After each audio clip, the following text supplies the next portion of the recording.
রাতে রাতে। আশা করি সবাই ভালো আছে, আর আমি বেশি একটা ভালো নেই, কারণ আমার গলা শুনে বুঝতে পারছেন। তো যাই হোক, হয়তো আপনাদের একটু বুঝতে অসুবিধা হতে পারে আমার কথাগুলো, তার জন্য আমি সত্যি দুঃখিত। তো আমাদের ষষ্ঠী পুজো হয়ে গেছে।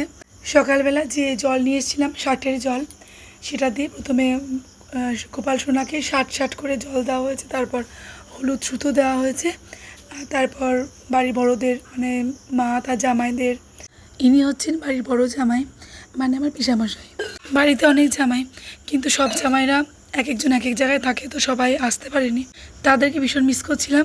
তারপর মাইকে করে সমস্ত ষষ্ঠীর নিয়মগুলো পালন করলো। প্রথমে ধূপ দ্বীপ দিয়ে আশীর্বাদ করলো, জলপড়া ঘট দিয়ে, আর তারপর ষষ্ঠী সুতো বেঁধে দিল, ষাটের জল দিল, আর আমরা আমাদের সন্তানদের সবাইকে দিলাম।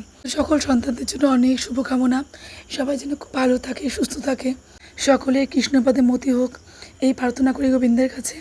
আর এটা হচ্ছে সকালের বাল্যভোগ, দই খই চিড়ে কাঁঠাল আম নানান রকমের মিষ্টি দিয়ে সাজানো হয়েছিল।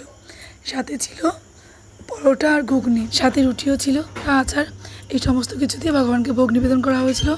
জয় মহাপ্রসাদ। রাধে রাধে।